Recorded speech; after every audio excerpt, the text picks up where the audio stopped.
Bonjour chers élèves, donc voilà une autre vidéo sur l'électricité. C'est vraiment un exercice type baccalauréat où on va traiter le circuit RC, charge-décharge, équation différentielle, comment déterminer des grandeurs physiques à partir des courbes, comment retrouver l'équation numérique d'une courbe et également comment associer des courbes à des tensions bien déterminées. D'accord?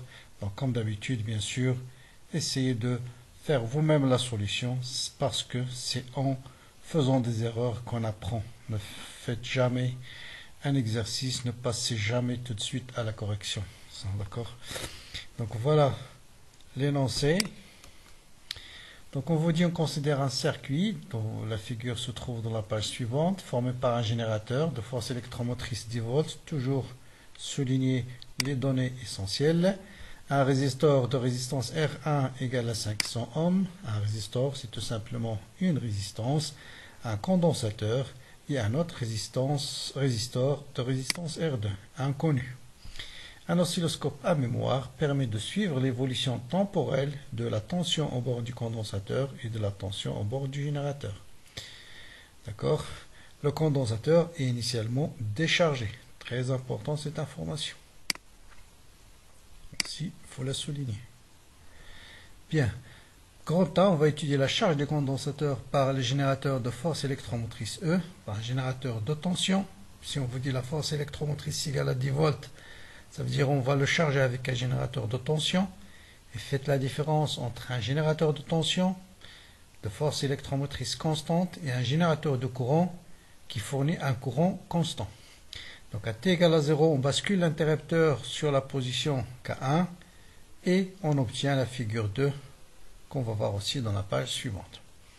Donc, qui contient deux courbes, petit a et petit b, et on vous dit quelle est la courbe qui correspond à la tension au bord du condensateur et justifiez votre réponse.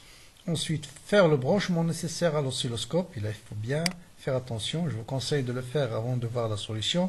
Il y a un petit piège permettant d'obtenir ces deux courbes sur les voies A et B. Ensuite, établir l'équation différentielle, ça c'est très classique, de la charge au bord du condensateur.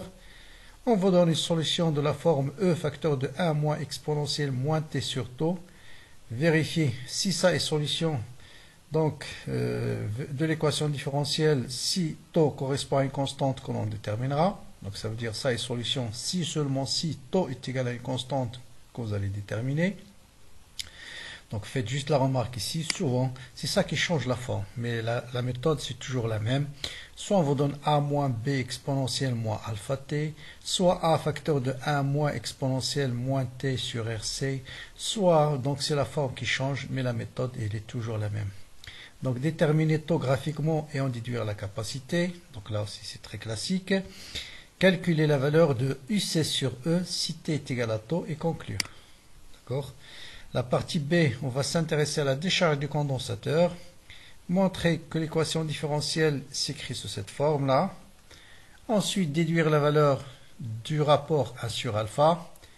Et c'est surtout dans la question 2 que vous allez faire un petit peu, ça demande un peu de réflexion.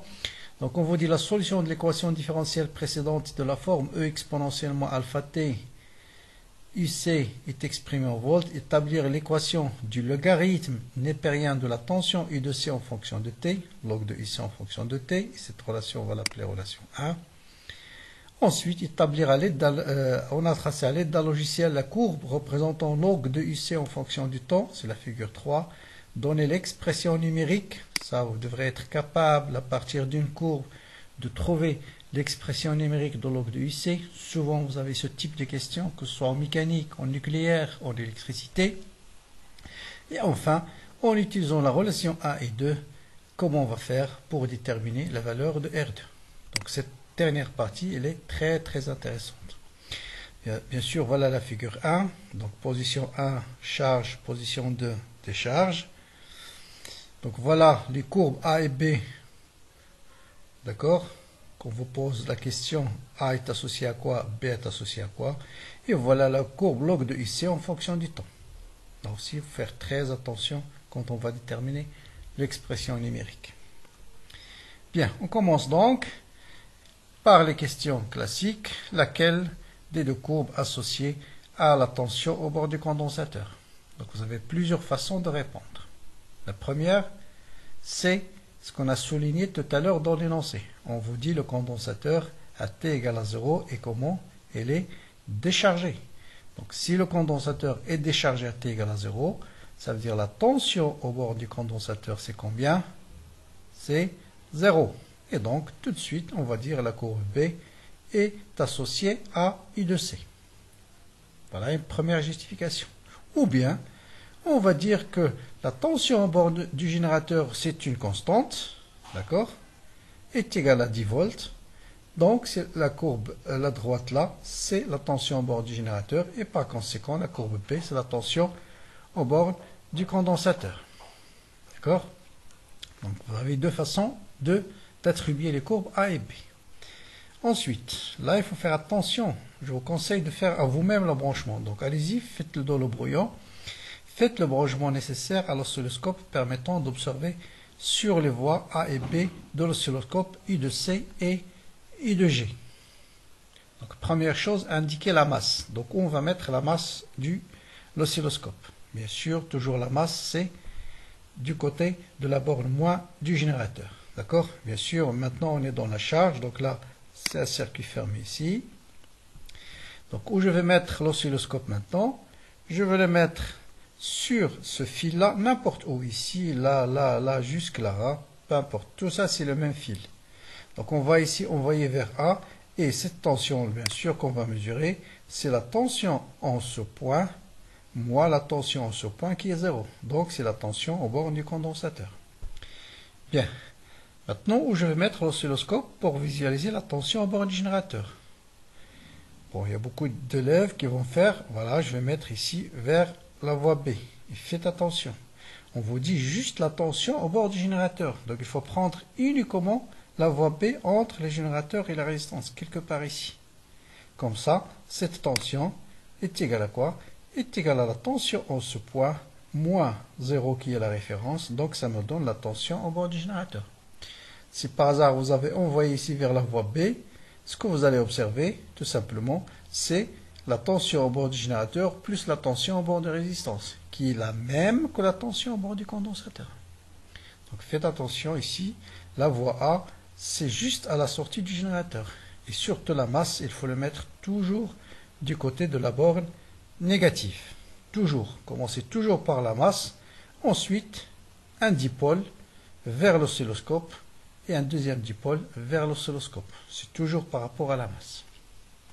Bien. Maintenant, établir l'équation différentielle relative à la tension au bord du condensateur. Ça, je pense, vous l'avez appris maintenant par cœur.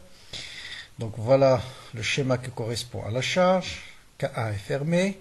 Donc, tout de suite, indiquez d'abord les tensions au bord de chaque dipôle. Donc, voilà dans la convention récepteur, bien sûr.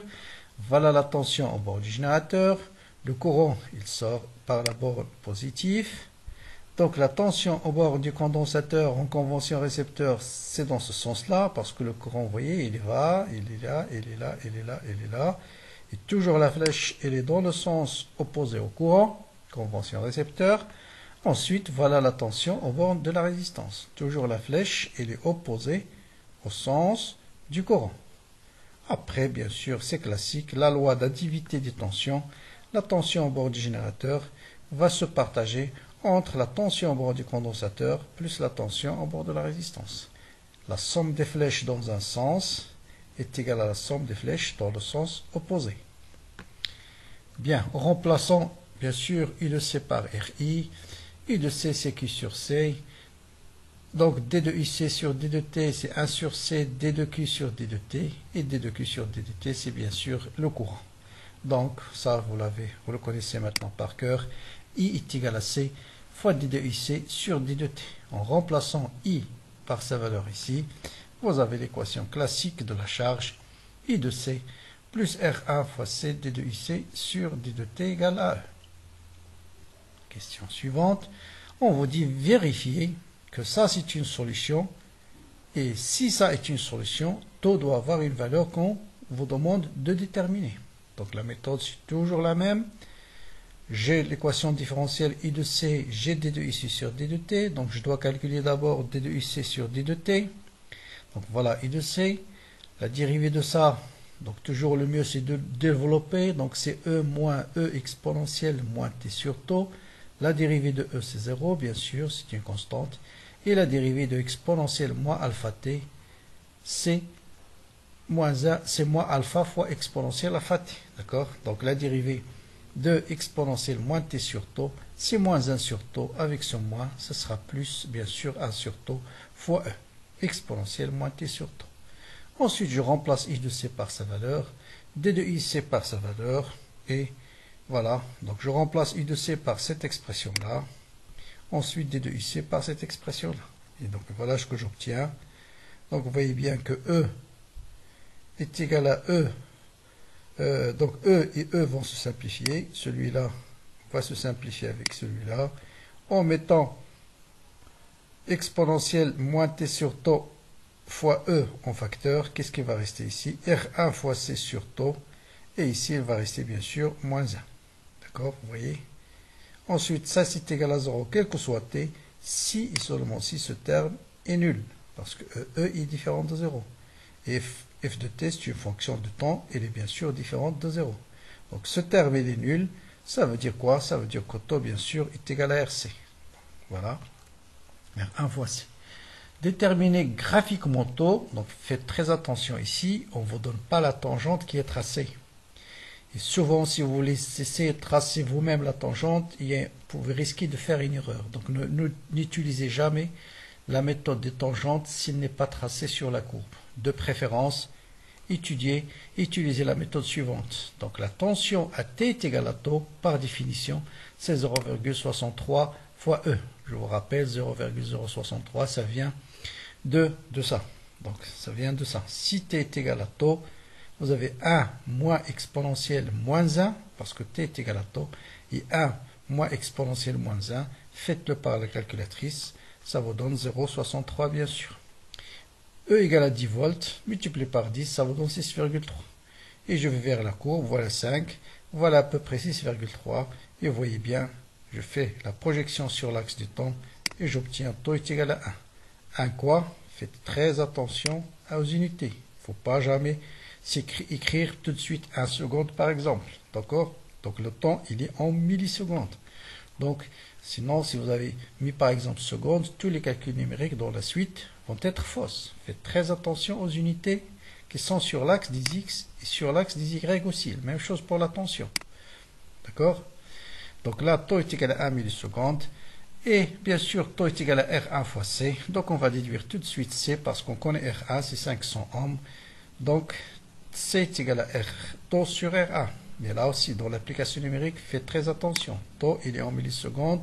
Il faut le transformer en secondes. Donc 10 moins 3 sur 500, ça vous donne 2 fois 10 à la puissance moins 6 farad. Autrement dit, 2 microfarads. Maintenant, calculez le rapport UC sur E si T est égal à taux, à 5 fois taux. Donc là, vous avez deux méthodes pour répondre à la question. Soit graphiquement, on sait que taux est égal à 1 milliseconde. 5 fois taux, c'est 5 millisecondes. Donc voilà 5 millisecondes. Et puis, je projette, je cherche l'axe. C'est quoi les coordonnées de 5 millisecondes? Je vois exactement que UC est égal à E. Donc exactement à ce taux-là. Donc vous voyez que si T est égal à 5 taux, le condensateur il est complètement chargé. Donc c'est le régime qui sépare le régime variable, le régime permanent, d'accord, le régime permanent et le régime transitoire. Donc là c'est ce qu'on appelle le régime transitoire et là c'est ce qu'on appelle le régime permanent. Donc le temps qui sépare le régime transitoire du régime permanent, c'est 5 taux. Autrement dit, à T égale à 5 taux, on peut dire que le condensateur est pratiquement à 100% chargé. D'accord? Donc vous avez une deuxième méthode, bien sûr. Donc là, UC sur E, bien sûr, vous avez UC est égal à E, donc UC sur E est égal à 1. D'accord? Ou bien, vous allez dans l'expression de UC, vous remplacez T par 5 taux, d'accord? Et on va avoir E facteur de 1 moins exponentielle moins 5 taux sur taux, en simplifiant par taux, ça vous donne UC sur E est égal à 1 moins E exponentielle moins 5. Si vous faites par calculatrice, vous allez pratiquement égal à 1. 0,99, c'est pratiquement 1. Donc le but de cet exercice, c'est de montrer quelle est la limite qui sépare le régime transitoire du régime permanent. Donc si on vous dit par exemple, au bout de combien de temps pour considérer le condensateur est complètement chargé, donc ce temps-là, c'est 5 fois taux. Taux, bien sûr, c'est le temps constant du temps du circuit RC. D'accord? Bien. Maintenant, on va passer à la décharge, c'est-à-dire on va mettre le fil sur l'interrupteur sur la position K2. D'accord?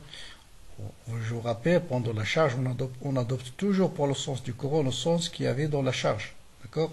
Le courant est dans ce sens-là. Donc toujours indiquer d'abord les tensions en convention récepteur. Donc le courant est dans ce sens. Vous voyez bien que cette flèche est dans le sens opposé. Le courant est dans ce sens. La flèche est dans le sens opposé. La somme des flèches dans un sens est égale à la somme des flèches dans le sens opposé. Or ici, toutes les flèches sont dans le même sens. Donc j'ai la somme des tensions égale à 0. D'accord?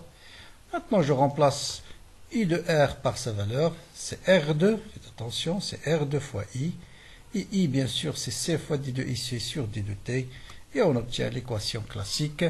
R2 fois C, D de IC sur D de T plus IC égale à 0. Mais on vous dit de l'écrire sous cette forme. Donc, il faut poser quoi? Il faut que ce terme soit égal à quoi? Soit égal à 1 sur alpha. Donc, je pose 1 sur alpha est égal à R2 fois C. Et donc, je trouve que I de C plus 1 sur alpha D de IC sur D de T égale à 0. Bien. Maintenant, on vous dit établir l'équation. Donc là, vous suivez, c'est la dernière partie qui me paraît très intéressante. Bon, la première aussi, c'est des questions classiques. C'est vraiment des questions de type baccalauréat. Maintenant, voilà la dernière partie. Et ça nécessite de réflexion. C'est pourquoi moi, j'aime pas la façon dont travaillent certains élèves ou certains étudiants, c'est d'apprendre. Les exercices, il ne faut pas les apprendre, il faut les comprendre. Et je vois beaucoup de vidéos sur le web, on vous dit à l'examen, si vous avez ça, vous répondez ça. Non, c'est pas ça. Je comprenais pourquoi vous répondez ça. Il ne faut pas apprendre par cœur les solutions. Je répète, il ne faut pas apprendre par cœur les solutions. Ou bien, il faut comprendre la méthode. Et si vous comprenez la méthode, même si on vous fait un petit changement, vous allez retrouver facilement vous-même la solution. Donc suivez maintenant, on vous dit déterminer l'expression du logarithme népérien de I de C. Donc c'est quoi l'expression de I de C? Toujours dans la décharge, hein. C'est E exponentielle moins alpha t. Donc c'est A fois B. Donc log de UC, c'est log de E fois exponentielle moins alpha t. Et bien sûr, log de A fois B, c'est log de A plus log de B. Pardon. Donc c'est log de E plus log de l'exponentielle. Or log c'est la fonction inverse de l'exponentielle. Log de exponentielle x c'est x. Donc ça vous donne tout de suite log de E moins alpha t. Très bien. Maintenant on vous donne un appareil numérique permet de tracer log de ici en fonction du temps. Et on vous dit déterminer l'équation numérique de cette droite. Très simple, cette droite il a l'allure de combien? Je vous rappelle que cette question-là, c'est exactement la même chose pour le nucléaire, log de n en fonction du temps. D'accord? Vous avez n, parce que ici, je vous rappelle, vous avez en nucléaire, on écrit n, c'est n0 exponentielle moins lambda t. Donc c'est exactement les mêmes questions qu'on pose en nucléaire. On peut vous donner n en fonction du temps, et on vous dit déduire lambda à partir de cette courbe. Ou bien trouver l'expression de log de n en fonction du temps. Ça peut être les mêmes questions, mais à la place de UC, vous avez le nombre de noyaux radioactifs à l'instant T. Bien. Cette courbe-là, elle a quelle allure? Là, c'est une droite. Donc, sa fonction, son expression théorique, c'est quoi? C'est log de E moins alpha T. Donc, je peux l'écrire, est égal à B moins A fois T, c'est-à-dire Y plus AX. Y est égal à X plus B. D'accord? Mais, je garde la même notation, log de E, je le pose B, et moins alpha, je le pose moins A fois T. Donc, pour déterminer l'équation numérique de cette droite, je dois déterminer les constantes B et A. D'accord? Or, par analogie, B, bien sûr, c'est quoi? C'est log de E. Donc, vous calculez log de E, ou bien, tout simplement dans la courbe, pour trouver B, c'est le log de IC lorsque t est égal à quoi? T est égal à 0. Donc, vous voyez que B est donné par quoi? Par log de IC lorsque t est égal à 0. Donc, si je remplace t par 0, log de IC est égal à B. Or, log de IC à t égale à 0, c'est combien?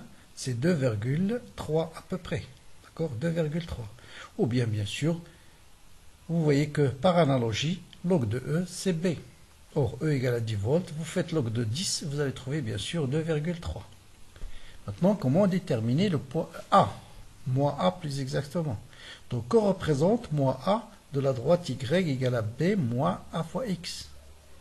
Elle représente la pente, moins G, la pente. Et pour calculer la pente d'une droite, vous repérez deux points. Bon, j'ai choisi ce point. Ses coordonnées, c'est combien? X, c'est 0. Y, c'est 2,3. Et j'ai pris ce deuxième point. Ses coordonnées X, c'est combien? C'est à peu près 1125. Hein? Et Y, bien sûr, c'est 0.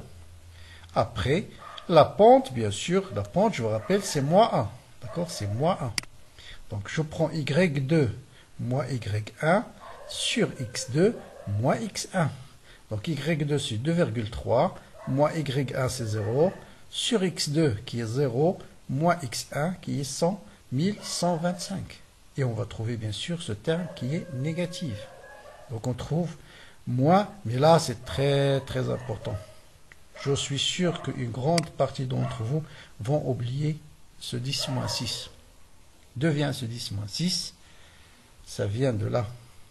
L'axe des X, fait très attention à ces unités. L'axe des temps, c'est en microsecondes. Et là, je divise pas. Je divise par quoi? Je divise les Y qui sont en volts. Hein? Et là, faites attention. Si par hasard Y est au millivolts, il faut multiplier aussi le numérateur par 10 moins 3, par exemple. Mais Y, il est en volts. Mais X, qui est en fait le temps, il est en microsecondes. Donc, je dois obliger dans la pente d'utiliser les unités internationales. Donc, je dois multiplier par 10 moins 6. Et je suis sûr qu'une grande partie d'entre vous, s'ils ont fait l'exercice tout seul avant de regarder la solution, vont omettre ce terme. Et donc, ce terme va devenir 2000 à peu près, 2040. Bien sûr, moins A est négatif, mais moins A est positif, 2040. Donc ça, c'est moins 2040, bien sûr. C'est moins A qui est égal à moins 2040. Donc, A est égal à 2040. Donc, l'équation, log du IC, c'est moins 2040 fois T plus 2003. Toujours, hein, si vous avez une droite qui descend, sa pente, c'est négatif. Si vous avez une droite qui monte, sa pente, c'est positif. Hein. Donc, vous voyez, une droite qui est décroissante, donc sa pente, c'est négatif. Décroissante, la pente, c'est la dérivée. Et la dérivée d'une fonction décroissante, c'est négatif. Pour une droite qui est croissante, la dérivée, en fait, c'est tout simplement, la pente, c'est toujours la dérivée, et la dérivée d'une fonction croissante, elle est positive. Donc, voilà l'expression de log de IC en fonction du temps. Cette relation, on va l'appeler relation 2. Donc, vous voyez, c'est exactement la même chose, je répète, en nucléaire, il y a beaucoup d'examens. On vous donne là aussi log de n en fonction du temps et on vous demande de déterminer lambda à partir de la courbe. D'accord? Donc ici je fais log de n, ça va me donner log de n0 moins lambda fois t. Donc moins lambda c'est la pente de log de n en fonction du temps. Maintenant on vous dit à partir des relations 1 et 2, je vous rappelle la relation 1 c'était quoi? C'était log de IC est égal à log de E moins alpha t. Et la relation 2 c'est sa valeur numérique qu'on vient de calculer. Maintenant, comment à partir de ces deux relations, on va trouver la valeur de la résistance R2? Là aussi, très bonne question. Qu'est-ce qu'il faut faire à votre avis? Comment déterminer maintenant R2 à partir de ces deux équations-là, deux équations, c'est log de IC et log de IC, il suffit de faire l'analogie. Donc là, vous avez bien sûr log de E, c'est 2,3. Moins alpha t et moins 2040 fois t. Donc tout simplement, alpha égale à combien? Par analogie, alpha est égal à 2040. Voilà. Donc par analogie, alpha est égal à 2040. Or, alpha c'est quoi? Ou plutôt 1 sur alpha, c'est R2 fois C. Donc je vais déduire tout de suite R2 fois C qui est égal à 1 sur alpha, 1 sur 2040. Donc R2 est égal à 1 sur alpha fois C. Donc C je le ramène ici. Donc 2040 fois C. Or, C on l'a déjà calculé dans la première question, c'était 2 10 moins 6 farad. Donc je remplace R2 par sa valeur, C par sa valeur, et je retrouve enfin R2 est égal à 245. Bien sûr, l'unité, c'est le ohm. Donc voilà, quelqu'un qui a fait cet exercice jusqu'au bout, je suis sûr qu'il n'aura aucun problème à répondre à n'importe quel exercice sur l'électricité au baccalauréat. Très bonne chance à tout le monde. N'hésitez pas à m'envoyer vos commentaires. Donc, qui sont un type d'encouragement, bien sûr. Même s'ils sont négatifs, hein, notez vos commentaires. Qu'est-ce que vous pensez de la vidéo? Partagez-la avec vos amis et à très bientôt pour d'autres contributions.